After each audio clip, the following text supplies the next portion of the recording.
Hello everyone, a very warm welcome to my channel. My name is Whitney Kihara, all the way from Kenya. To those who are new to this channel, please make sure that you subscribe, comment, share, like, do whatever you want so that this channel can grow, yeah? So you guys know I work in the cruise ship, and as you have seen in the other videos, I explained to you everything to do with you applying for the job and everything else. And unfortunately, as I mentioned before, we are not able to do the video of how I came on board, but I will definitely hook you up with those little videos once I get all that backup in place, yeah?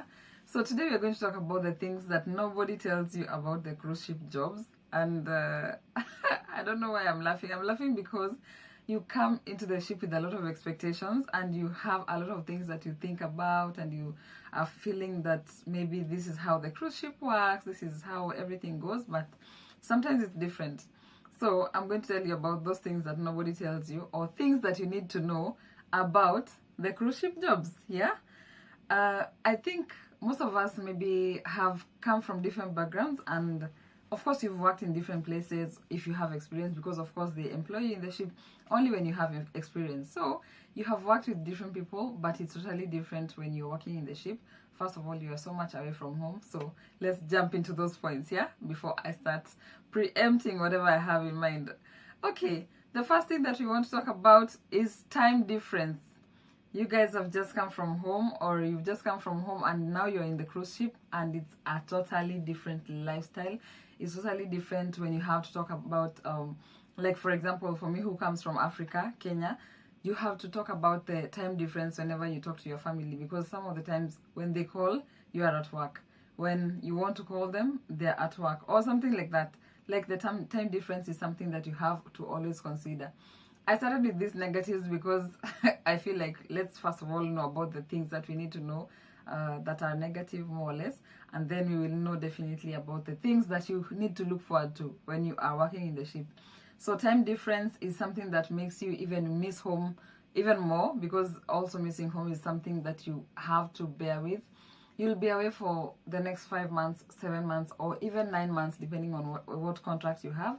So you have to put that into consideration. So time difference, think about it here. The second thing that I want you to think about before you go into the cruise ship, or when you're getting into the cruise ship, is religion. I am a Christian, brought up as an Anglican. Right now, I go to different churches sometimes, based on different reasons, but I think religion is something that you have to remember. In the ship, it's very different.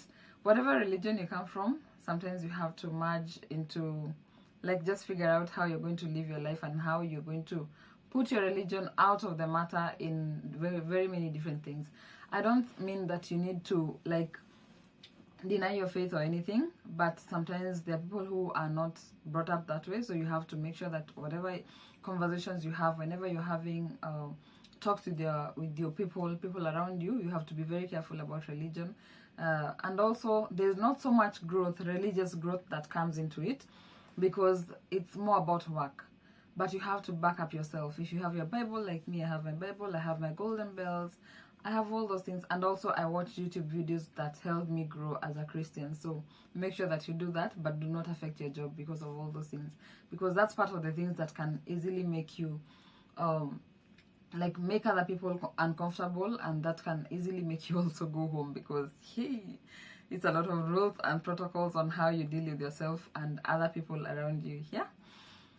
Point number 3 is sexuality. I don't have much to say about this, but it's something you need to think about, and it's something that you need to be very considerate when you're dealing with other people.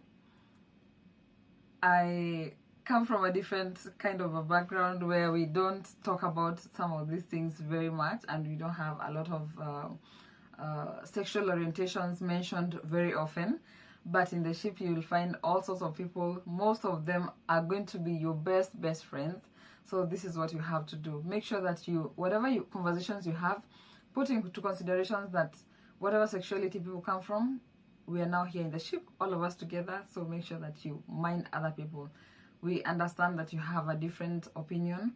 We understand that maybe you don't understand what happens in the other sexuality or whatever orientation somebody has, but you have to be very respectful, because oh my god, that also can make you go home. So it's among the negative things that you have to think about before you join the ship, but it's not that negative. It's something that you can really deal with, especially when you have an open mind, which is something that I would advise you to have when you're coming into the ship.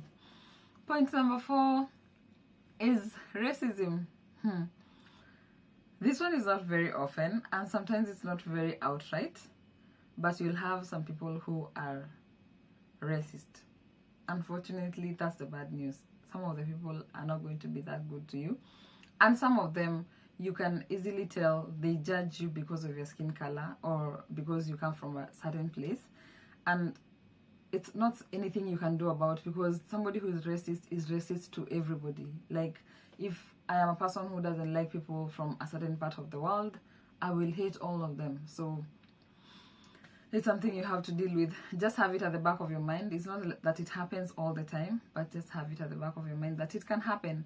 And also have your self-esteem very high confidence, because if racism is going to put you down, I don't know what you're going to do, because some of them who are going to do that to you or to be racist, maybe they're going to be people who are very influential. So just try your best to calm down and just let it be. And if you see somebody getting too much about it, make sure that you report it, because it's very important for your mental health and also for you to continue with your job as usual. Yeah. Point number 5, which is something I suffered, I think, the first 2 weeks. When I came in, I think during quarantine, I didn't even have a problem, but at some point, I also suffered it. This is seasickness. Whew.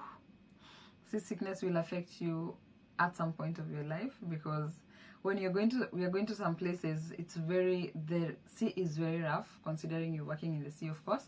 So the sea becomes very rough, and it becomes something that you cannot even handle in the first place. So you try to understand what you're going to do, and you really have no idea what you will do.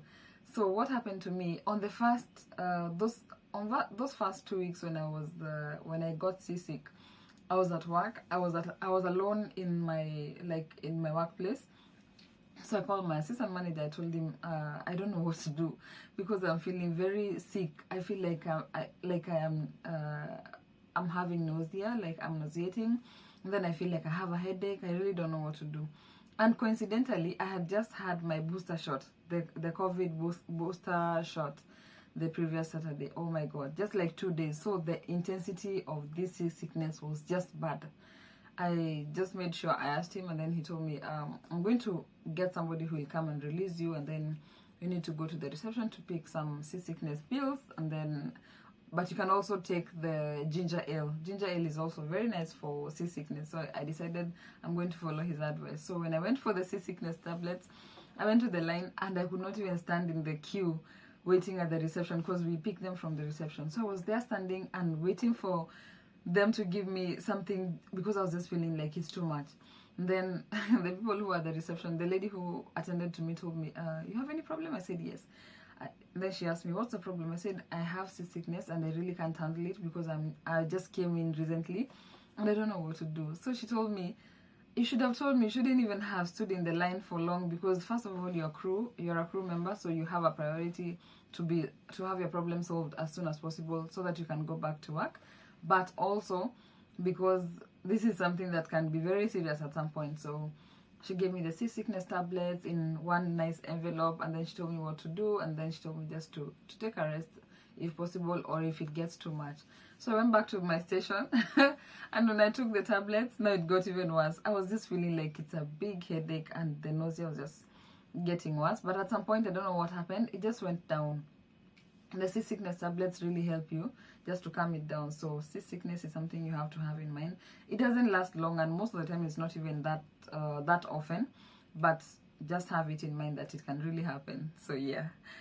Point number 6 is shared cabin. Oh god. When I start to talk about the shared cabin, I think I will talk until the cows come back home. Of course, there are no cows here, but yeah. Shared cabin is something you have to think about. You're going to be sharing a cabin with somebody. You're going to be sharing facilities with someone. Like here, I have had, I think, 3 cabin mates so far. My best one, best up to now, was Juliana. My friend Juliana, we work with her in one of the shops. oh my god, this girl, she was amazing, and she still is amazing, and she's my friend. So we used to live a very good life that I will not explain right now. It's so funny and it's so nice, but yeah, we lived a very good life, but only for like a week, and we never even used to see each other because everybody's moving, and then we come back. But yeah, shared cabin is something you have to consider. This is somebody who is coming from a different country.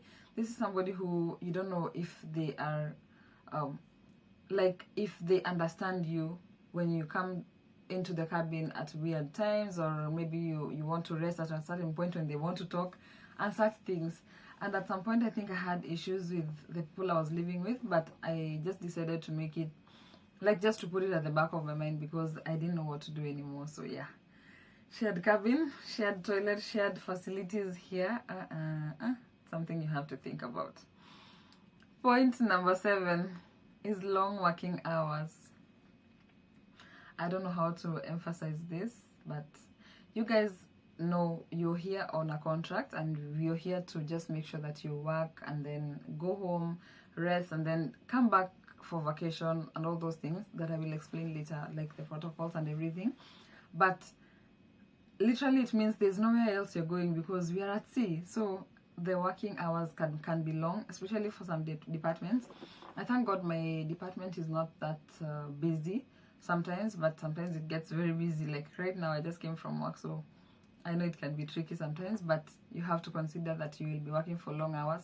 But the good thing is that you are not working for so long. It's those 7 months or 5 months or 9 months, and then you go back home with your money, good money, better than what you would be getting back at home. And yes, it's a disadvantage, but yeah, you have to deal with it, or you have to think about it.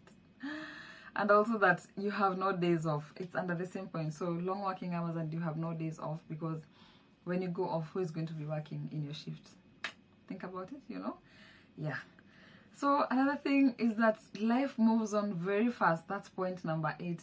Life moves on very fast in the ship. People come, people go. People, like, things just happen.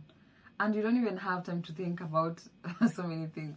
I was asking somebody like what they think about like dating in the ship, and they told me, you know what, dating in the ship, you don't even need to think so much because you're not here for so long. Maybe the person you want to date is only there for like 4 months. So you have to make up your mind as soon as possible. And I realize I think it's something we also take for granted when you're working on land. This is because you feel like you have so much time. And people have different opinions, but it's your life. You just think about it and how you want your life to go. But yeah, when it comes to life moving on so fast, like moving very fast, that's something you have to consider. And one of our bosses used to tell us, like, you will not have people working in the ship forever. It's always a cycle. Somebody is coming in, somebody is going out. Like, it's a cycle. So just choose whatever you want to do with your life, yeah? And then point number 10 is relationships, which is somehow discussed in the other points, but yeah, not very, very much expounded. Your relationships come to like dating, come to your family, come to your friends. Every relationship that you have around is something that will be affected by your job. Whether you have the person, like your partner, being at home or on board, whatever it's going to be, it's going to be affected at some point, because you guys have to really consider how you're going to live. At some point you have a lot of time difference, or maybe your working shifts are different, because I don't think I would ever date somebody in the same department. I don't know, but maybe if it was very important, but I don't know. I just feel like maybe it would be different. Anyway, I would never judge. But I feel like relationships is something that you have to consider, and also be there for the other people. Be there for your family, be there for your partner, be there for your friends also. As much as it's going to be very difficult, and make them understand. That goes a long way into helping you grow, and also so that you don't just come to the ship and then change everything and go back home when you don't have friends or family or people who are very close to you. But also they also have to understand that your schedule is very different from the land schedule.